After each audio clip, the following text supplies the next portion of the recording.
খুলনার দাকোপে ভাঙা বাঁধ দিয়ে এখনো ঢুকছে জোয়ারের পানি, ভোগান্তিতে হাজারো পরিবার। বগুড়ার ধুনটে যমুনায় তীব্র ভাঙন।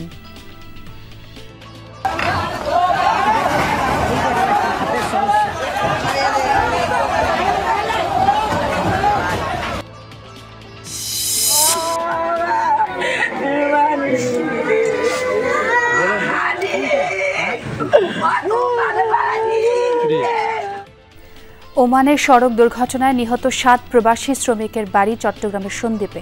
স্বজনদের আহাজারি, এলাকায় শোকের ছায়া। অল্প সময়ের মধ্যে তাদের স্ব স্থানে পৌঁছে দেয়, এইটা বাংলাদেশ সরকারের কাছে আমার অনুরোধ রইল। সরকারের কাছে দাবিতে দিতেছি আমি, যেভাবে আমার বাইরে এখন সাথে যারা আছে সবাই যেন দ্রুত করি এবং সরকারের দেশে ফিরতে পারে। রূপগঞ্জে ঢাকা সিলেট মহাসড়কে কাঁচা বাজার ভাসমান, দোকান আর যানবাহনের অবৈধ স্ট্যান্ড, দিনরাত লেগেই থাকে যানজট। কাঁচা বাজার মাজার ভ্যান গাড়ি দিয়ে মনে করেন 10 মিনিটের রাস্তা 1 ঘন্টা আধা ঘন্টা জায়গা, এই জ্যামে বয়ে থাকা লাগে ঘন্টার পর ঘন্টা। যদি কোনো সিস্টেমের মধ্যে না আসা হয় তাহলে কিন্তু এই জ্যামজটগুলো আসলে কমবে না এবং এটার কোনো আসলে স্থায়ী কোনো সমাধান হবে না।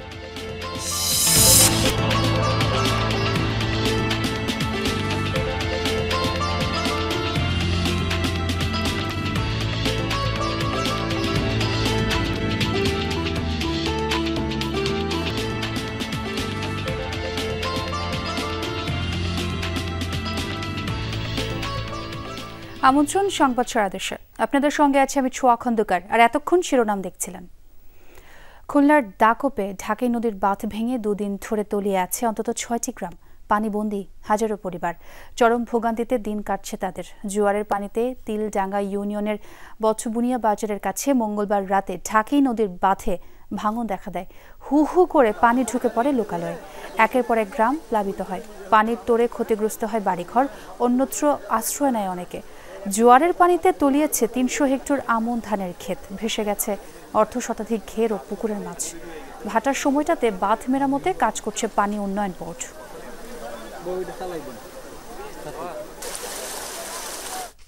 দর্শক, আমরা আরো খবরাখবর জানতে চাই আমার সহকর্মী শেখ আল হাসানের কাছ থেকে। হাসান, নিশ্চয়ই শুনতে পাচ্ছেন আমাকে। পানিবন্দী এলাকার সার্বিক পরিস্থিতি কেমন দেখছেন এবং বাঁধ মেরামতে আসলে কত সময় লাগতে পারে? ধন্যবাদ ছোয়া। আসলে গত মঙ্গলবার রাতে দাকোপ উপজেলার 31 নম্বর পোল্ডারের এই জায়গাটি উচ্চ জোয়ারে ভেঙে যায়। এরপর থেকে এখনও জোয়ারের পানি ঢুকছে। বাঁধ মেরামতের চেষ্টা করছেন পানি উন্নয়ন বোর্ডরা, বহুবার চেষ্টা করছে, বিভিন্নভাবে চেষ্টা করছে, কিন্তু জোয়ারের পানি এতটাই গতি যে সেটা ঠিক করা সম্ভব হচ্ছে না। আর আরেকটা জিনিস জানাতে চাই যে জোয়ার যখন থাকে না, ভাটা যখন হয়, তখনই কিন্তু বাঁধ মেরামতের কাজ করতে হয়। তো সেই কাজ জোয়ারের সময় কাজটা বিলম্বিত হয়, মাত্র 6 ঘন্টা কাজের সময় পাই কাজ করার। তো আমরা এখন আছি, আমাদের সাথে পানি উন্নয়ন বোর্ডের নির্বাহী কর্মকর্তা আছেন, আমরা তার কাছে শুনবো কিভাবে তারা বাঁধ মেরামতে কাজ করছেন। আশরাফুল ভাই, কিভাবে আপনারা? ধন্যবাদ আপনাকে। আপনারা দেখেছেন যে এখানে ভেঙে যাওয়ার পরে আমরা খুব তড়িৎ এখানে জিও টিউব দিয়ে এখানে আটকানোর চেষ্টা করা হয়, কিন্তু নদীতে পানির উচ্চ জোয়ার চলমান থাকায় এখানে আমাদের 2বার যে টিউব দেওয়া হয়েছিল সেটা 2বারই সেটা আবার ভেসে গেছে। আমরা পুনরায় আবার এই বিকালের ভাটায় এখানে কাজ শুরু হবে এবং আমাদের পর্যাপ্ত বালি এবং জিও টিউব এগুলো আমরা রেডি রেখেছি এবং আমরা পাশাপাশি আমরা স্থানীয় জনগণ তাদেরকে সহযোগিতা নিয়েও আমরা পরবর্তী রাতের জোয়ারের আগে এটাকে যেন বন্ধ করা যায় সেই উদ্যোগ নেওয়া হচ্ছে। আচ্ছা, এই এলাকায় কেন বারবার বাঁধ ভাঙছে? এখানে জানেন যে এখানে নদীর যে মরফোলজিক্যাল পরিবর্তন হয় এবং নদীর ওই পাড়ে চর জাগছে এবং এই পাড়টাতে ভাঙছে এবং এখানে নদীতে একটা বড় একটা বাঁক রয়েছে, এই বাঁকের জন্য এখানে ভাঙনের মাত্রাটা অনেক বেশি। আচ্ছা, আপনারা শুনছিলেন এই জায়গাটা আসলে ঝুঁকিপূর্ণ, নদীর একটা প্রবাহ সবসময় এখানে থাকে, এই জন্য এই এলাকা ঝুঁকিপূর্ণ। এহসান, অনেক ধন্যবাদ আপনাকে। বগুড়ায় যমুনা নদীর ভাঙন আরও তীব্র হয়েছে। 24 ঘন্টায় বিলীন হয়েছে নদী তীরবর্তী 300 মিটার অংশ। ধনুটের শহরবাড়ি থেকে বানিয়াজান গ্রাম পর্যন্ত প্রায় 1 কিলোমিটার এলাকায় শুরু হয় ভাঙন। এর মধ্যে শহরবাড়ি বাজারের একাংশ নদীতে বিলীন হয়েছে। স্থানীয়রা জানায় কয়েকদিন ধরে যমুনার পানি বৃদ্ধির সাথে সাথে তীব্র হয়েছে নদী ভাঙন। জিও ব্যাগ ফেলে ভাঙন ঠেকানোর কাজ শুরু হলেও তীব্র স্রোতের কারণে তা সম্ভব হয়নি।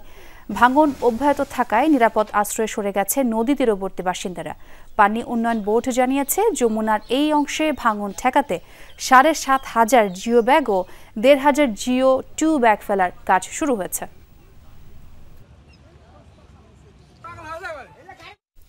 বগুড়ার ধুনট থেকে যুক্ত হচ্ছেন আমার সহকর্মী মেহরুল সুজন। সুজন, ভাঙনের তীব্রতা কেমন দেখছেন আপনি, এবং ভাঙন ঠেকানোর কোনো উদ্যোগ কি চোখে পড়লো? ছোয়া, যমুনার যে প্রমত্তার রূপ সেটি কিন্তু বেশ কয়েক বছর পর এই বছর এসে আবারও দেখতে শুরু করেছে এই যমুনা তীরবর্তী যে মানুষগুলো রয়েছেন বগুড়ার ধুনট, সোনাতলা এবং সারেকেন্দ্র উপজেলার।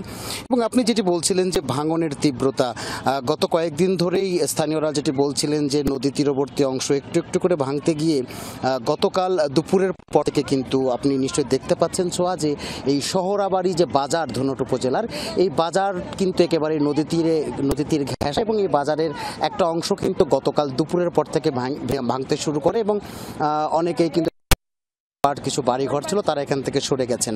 এখন ভাঙনের যেটি তীব্রতার আমরা খবর পাচ্ছিলাম কয়েকদিন ধরে, আজকে অবশ্য পানি উন্নয়ন বোর্ড বলছে যে গত কয়েকদিনে যেভাবে পানি বৃদ্ধি হয়েছিল আজকে এসে কিছুটা পানি কমতে শুরু করেছে যমুনার এই পয়েন্টে, যে কারণে ভাঙন আরও বেশি তীব্র হবে এমন তারা আশঙ্কা করছেন না, যেহেতু জুড়ে একটা এলাকায় ভাঙন তৈরি হয়ে এরই মধ্যে কিন্তু প্রায় 50 এই এলাকার অনেকখানি শঙ্কা করছেন স্থানীয়রা। বিশেষ করে এরই মধ্যে কিন্তু প্রায় 50 থেকে 60 বিঘা ফসলি জমি সেগুলো নদী গর্ভে চলে গেছে, সেগুলো কিন্তু চলে গেছে। পানি উন্নয়ন বোর্ড বালির বস্তা অর্থাৎ জিও ব্যাগ ফেলে কিংবা জিও ব্যাগ 2 যেটি রয়েছে একটু বড় আকারের, সেগুলো ফেলে তারা ভাঙন ঠেকানোর চেষ্টা করছে। তবে তাদের কিন্তু যে চেষ্টা সেটি নিয়ে কিন্তু স্থানীয়রা হতাশ। তারা বলছেন যে বর্ষার আগে থেকে তারা এই ভাঙনের আশঙ্কা করছিলেন, কিন্তু তখন কিন্তু পানি উন্নয়ন বোর্ড এই এমন কোনো কার্যকর ব্যবস্থা নেয়নি। এখন অবশ্য পানি উন্নয়ন বোর্ড বলছে 9 কিলোমিটার জুড়ে স্থায়ী তীর রক্ষা বাঁধ না করা পর্যন্ত আসলে এই অঞ্চলে বা যমুনার এই অংশে ভাঙন ঠেকানো তাদের জন্য দুষ্কর। তো এখন পর্যন্ত আমার কাছে এই ছিল ধুনট থেকে সর্বশেষ ছোঁয়া। সুজন, অনেক ধন্যবাদ আমাদের আপডেট জানানোর জন্য। দর্শক, চাকসু ও রাকসু নির্বাচনের প্রচারে মুখর ক্যাম্পাস, সকাল থেকেই গণসংযোগে ব্যস্ত প্রার্থীরা। এ বিষয়ে আরো খবরাখবর জানাবেন আমার সহকর্মীরা। প্রথমে যুক্ত হতে চাই চট্টগ্রাম বিশ্ববিদ্যালয়, সেখানে আছেন আলামিন। আলামিন, প্রার্থীরা প্রচারে কোন বিষয়গুলোর উপর বেশি জোর দিচ্ছেন এবং ভোটারদের প্রত্যাশাটাও জানতে চাই। একদম বলতে গেলে দুয়ারে করান আসছে চাকসু নির্বাচন, এবং শেষ সময়টাতে এসে আমরা দেখতে পাচ্ছি তাদের যে প্রচারণা, প্রার্থীরা সে প্রচারণা চালিয়ে যাচ্ছেন। ব্যতিক্রমী যে ধরনের প্রচারণাগুলো হতে পারে সেগুলো আমরা এখানে দেখছি। আজকে বিশ্ব ডাক দিবস, সেক্ষেত্রে আমরা দেখলাম ছাত্রদল সমর্থিত যে প্যানেল, সেই প্যানেলের জিএস সে ডাকের মতো করে অর্থাৎ চিঠির মাধ্যমে প্রচারণা চালাচ্ছে। ঠিক তেমনি আমার শিবিরের যে সমর্থিত প্যানেল রয়েছে সেখানকার ভিভি প্রার্থী রয়েছে আমার পাশে। আমরা আপনার কাছে একটু জানতে চাই রনি, ভোটের মাঠ কেমন দেখছেন? আলহামদুলিল্লাহ, দীর্ঘ ছুটির পরে ক্যাম্পাস খুলেছে। ভোটের মাঠ আমার মনে হচ্ছে শিক্ষার্থীরা অনেক বেশি উৎসুক। নির্বাচনের যে আমেজ, প্রায় 35 বছর পর নির্বাচন, এই নির্বাচনের মাধ্যমে তারা যোগ্য প্রতিনিধিত্ব বাছাই করতে চায়।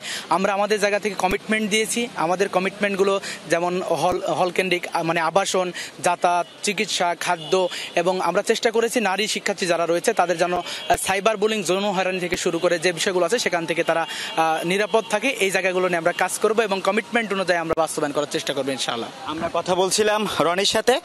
এখন একটু কথা বলবো ছাত্রদলের যে ভিপি সমর্থিত ভিপি পদে লড়ছেন ছাত্রদল সমর্থিত প্যানেলের হৃদয়ের সাথে। একটু যদি বলেন ভোটের মাঠ কেমন দেখছেন, কোনো আচরণবিধি লঙ্ঘন নিয়ে কোনো অভিযোগ রয়েছে কিনা আপনার?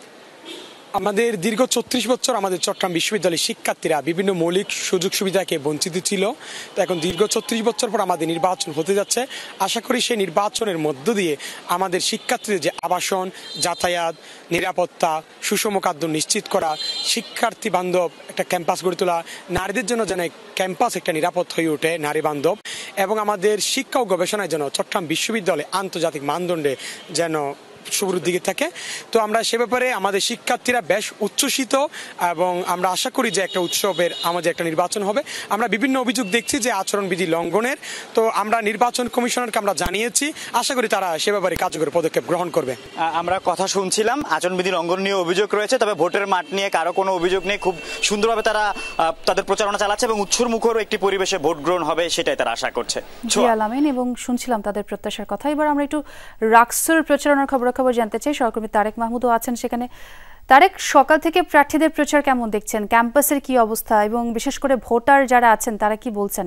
ছোয়া ক্যাম্পাসের পরিস্থিতি বলতে সকাল থেকে যে প্রচারণা প্রার্থীদের সেটি একদমই জমজমাট এবং প্রার্থীরা যারা ভোটার রয়েছে শিক্ষার্থী তাদের ক্লাস পরীক্ষা শেষ হওয়ার সাথে সাথে যখন একাডেমিক ভবন থেকে আসলে তারা বের হচ্ছেন সেই সময়টিতেই প্রার্থীরা বিভিন্ন একাডেমিক ভবনের সামনে যাচ্ছেন এই সময়টা। এবং একাডেমিক ভবনের সামনে যে দোকানগুলো রয়েছে, বসার জায়গার বিভিন্ন চা স্টল রয়েছে, সেখানে গিয়ে সকল প্রার্থী 12টি প্যানেল এবং স্বতন্ত্র প্রার্থী রয়েছে বিভিন্ন পদের, তারা গিয়ে আসলে ভোট চাইছেন। ভোটাররা যেমন বলছেন এর আগে যেমন নির্বাচন পেছানো হয়েছে, এবার যেন না পেছায়। তারা এই উৎসবমুখর পরিবেশে রাকসুর যে নির্বাচন সেটি দীর্ঘদিন পরে সেটি দেখতে চান এবং রাজশাহী বিশ্ববিদ্যালয়ের এইবার যেন রাকসু নির্বাচন নিয়ে কোনো ধরনের কোনো ষড়যন্ত্র না হয়, নির্বাচন বানচাল না হয়। শিক্ষার্থীদের, ভোটারদের সকলের কিন্তু প্রত্যাশা এটি। এবং তারা বলছেন যে এর আগে যেহেতু নির্বাচন পেছানোর কারণে শিক্ষার্থীদের, ভোটার এবং যারা প্রার্থী রয়েছে সকলেরই কিন্তু পরীক্ষা, ক্লাস এগুলোতে সমস্যা হয়েছে এবং পড়াশোনায় বিঘ্ন ঘটেছে। তারা বলছেন যে দ্রুত সময়ের মধ্যে যে নির্দিষ্ট সময়, এই সময়ের মধ্যেই 16 তারিখে রাকসুর যে নির্বাচন সেটি যেন হয়। সকাল থেকে আমি রাজশাহী বিশ্ববিদ্যালয়ের শহীদুল্লাহ কলাভবন, টুকিটাকি চত্বর এবং পরিবহন মার্কেট সহ আরও কয়েক জায়গাতে ঘুরে দেখেছি যে সেখানে রাজশাহী বিশ্ববিদ্যালয়ের রাকসুর 12টি প্যানেলের প্রার্থীরা তারা বিভিন্ন খণ্ডভাবে কিন্তু প্রচারণা চালিয়ে যাচ্ছেন একাডেমিক ভবন থেকে শুরু করে, এবং তারা ভোটারদের দ্বারে যাচ্ছেন এবং গিয়ে তারা শিক্ষার্থীদের সাথে কথা বলে, ভোটারদের সাথে কথা বলে বিভিন্ন সমস্যার কথা শুনছেন এবং তারা রাকসু নিয়ে যে পরিকল্পনা, গোটা বিশ্ববিদ্যালয়ের পরিকল্পনা তারা জানাচ্ছেন। ছোয়া, তারেক, অনেক ধন্যবাদ আপনাকে। ওমানে মর্মান্তিক সড়ক দুর্ঘটনায় নিহত 7 প্রবাসী শ্রমিকের বাড়ি চট্টগ্রামের সন্দ্বীপে। তাদের বাড়িতে চলছে আহাজারি মাতম, পুরো এলাকায় শোকের ছায়া। মাইক্রোবাসে করে মাসকাট থেকে প্রায় 650 কিলোমিটার দূরের দুকুম সিদ্রার দিকে যাওয়ার সময় বুধবার সন্ধ্যায় এই দুর্ঘটনা ঘটে। নিহতদের মধ্যে 5 জনই চট্টগ্রাম জেলার সন্দ্বীপ উপজেলার সারিকাত ইউনিয়নের বাসিন্দার। তারা হলেন মোহাম্মদ আমিন, আরজু, মোহাম্মদ বাবলু, শাহাবুদ্দিন, ইব্রাহিম ও রকি। অপর 2 জন হলেন মাইটভাঙ্গা ইউনিয়নের জুয়েল ও পৌরসভার রনি। দুর্ঘটনার পর থেকে স্বজনদের কান্না থামছেই না। পরিবারের উপার্জনক্ষম সন্তানদের হারিয়ে শোকে কাতর তারা। যথাযথ প্রক্রিয়া শেষ করে মরদেহ দ্রুত দেশে ফিরিয়ে আনতে প্রয়োজনীয় ব্যবস্থা নিতে সরকারের প্রতি আহ্বান জানিয়েছেন নিহতের স্বজনরা।